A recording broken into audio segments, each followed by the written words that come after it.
छत्तीसगढ़ के लोग तभी सबसे आगे आ सकते हैं जब उन्हें यहाँ की नौकरियों पर, यहाँ की धरती पर, यहाँ की संपदा पर पहला अधिकार मिले। आज की तारीख में ऐसा नहीं हो रहा है। खैरागढ़ विधानसभा उपचुनाव की तारीखों का ऐलान हो चुका है और तारीखों का ऐलान होते ही सभी पार्टियां अपनी अपनी तैयारी में जुट गई हैं। यह सीट स्वर्गीय राजा दिव्यराज सिंह के निधन के कारण खाली हुई थी, जिसको लेकर 12 तारीख को मतदान हुआ है। इसी बीच हमारे साथ में जेसीसीजी के प्रदेश अध्यक्ष अमित जोगी जी जुड़े हैं। आइए उनसे जानते हैं कि खैरागढ़ विधानसभा चुनाव को लेकर उनकी क्या तैयारियां हैं। जी, खैरागढ़ विधानसभा में हमारी पार्टी के विधायक स्वर्गीय देवव्रत सिंह जी उसका प्रतिनिधित्व कर रहे थे। पिछले 3 वर्षों में खासकर उन्होंने क्षेत्र के विकास के लिए, उत्थान के लिए बहुत कड़ी मेहनत करी और ऐतिहासिक रूप से देखा जाए तो खैरागढ़ का जो राज परिवार है, मैं समझता हूँ देश का तो नहीं पर प्रदेश का एकमात्र ऐसा राज्य परिवार है जिसने अपना महल तक लोकहित में दान कर दिया। आज जो देश की एकमात्र राष्ट्रीय स्तर का संगीत विश्वविद्यालय कहीं पर है तो उनके महल से ही वो चलता है। इस प्रकार उन्होंने अपनी सारी संपत्ति शासन को दान कर दी। विधायक के रूप में भी उस परिवार का, चाहे वो सत्ता पक्ष में रहे चाहे वे विपक्ष में रहें, लगातार एक लगाव रहा है। और ये कहना कोई अतिशयोक्ति नहीं होगी कि उस परिवार के लोगों का जो लगाव वहाँ की जनता से है वो दलगत नहीं है, वो संबंध सीधे दिलों का है। और मुझे पूरा विश्वास है कि खैरागढ़ की जनता इस चुनाव के माध्यम से सबसे पहले तो स्वर्गीय श्री देवव्रत सिंह जी को अपनी श्रद्धांजलि देगी और दूसरी बात, लोगों ने, वहाँ की जनता ने कांग्रेस का राज भी देख लिया, भाजपा का राज भी देख लिया। दोनों पार्टियों ने घोषणा भी करी कि हम खैरागढ़ को पृथक जिला बनाएंगे। अभी म्यूनसिपैलिटी के चुनाव हो रहे थे तो मुख्यमंत्री जी ने जाकर खुद दोबारा घोषणा करी कि खैरागढ़ को जिला बनाया जाएगा। लेकिन क्योंकि वहाँ की जनता का लगाव स्वर्गीय श्री अजीत जोगी जी के प्रति रहा, स्वर्गीय राजा देवव्रत सिंह जी के प्रति रहा, इसलिए दोनों राष्ट्रीय दलों ने खैरागढ़ के साथ हमेशा सौतेला व्यवहार किया और उनको जो जिला बनने का अधिकार था उससे वंचित रखा। तो हम इस मुद्दे को लेकर जाएंगे।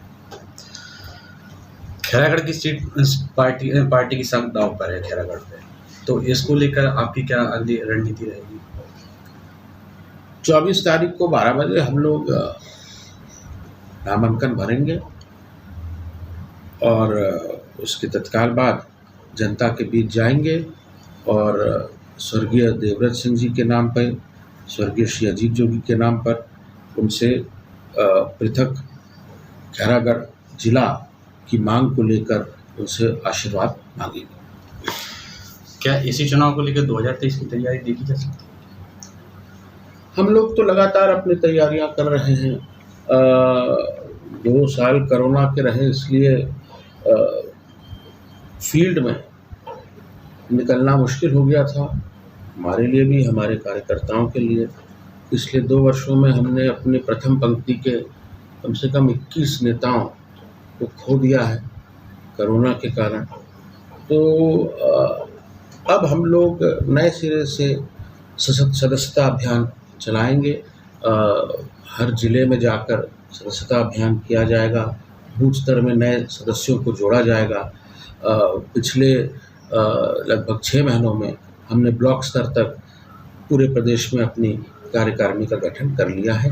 अब आगे हम लोग जनता के बीच जाएंगे और जो जोगी जी का सपना था, छत्तीसगढ़िया सबले बढ़िया, छत्तीसगढ़ के लोग तभी सबसे आगे आ सकते हैं जब उन्हें यहाँ की नौकरियों पर, यहाँ की धरती पर, यहाँ की संपदा पर पहला अधिकार मिले।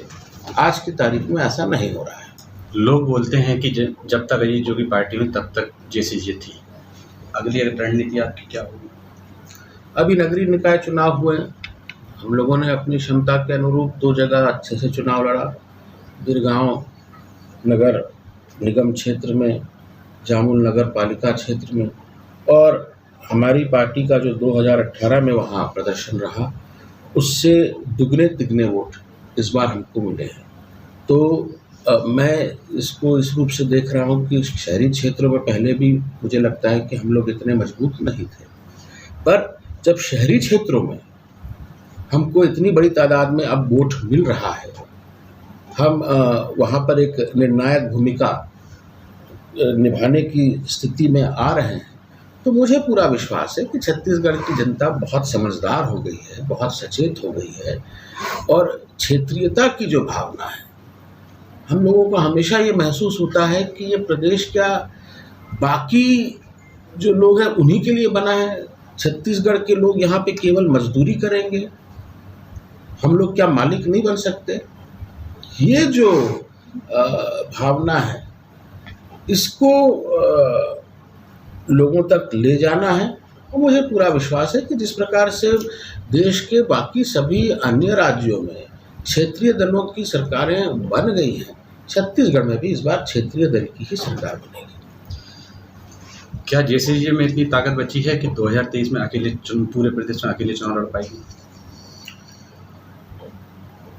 जिन लोगों को ये लगता है कि स्वर्गीय योगी जी के जाने के बाद हमारी पार्टी अनाथ हो गई है, कमज़ोर हो गई है, उनको मैं यही बोलना चाहूँगा कि मेरे पिताजी हमेशा कहते थे कि जिसके सिर के ऊपर छत्तीसगढ़ के गरीबों का, किसानों का, माताओं का, बहनों का, मजदूरों का हाथ रहता है, आशीर्वाद रहता है, वो कभी अनाथ नहीं हो सकता। और हमारे साथ, हमारे परिवार के साथ, हमारी पार्टी के साथ छत्तीसगढ़ के गरीब लोगों का, मजदूरों का, किसानों का, जो असल में छत्तीसगढ़िया सबले बढ़िया सोच पर विश्वास रखते हैं, उनका आशीर्वाद मिलता रहा है और आगे भी मिलता रहेगा। हमसे जुड़े रहने के लिए हमारे YouTube चैनल को सब्सक्राइब करें और नई वीडियो की नोटिफिकेशन के लिए बेल आइकॉन को दबाएं। अगर आप ये वीडियो Facebook पर देख रहे हैं तो लाइक जरूर करें और ज्यादा से ज्यादा शेयर करें। धन्यवाद।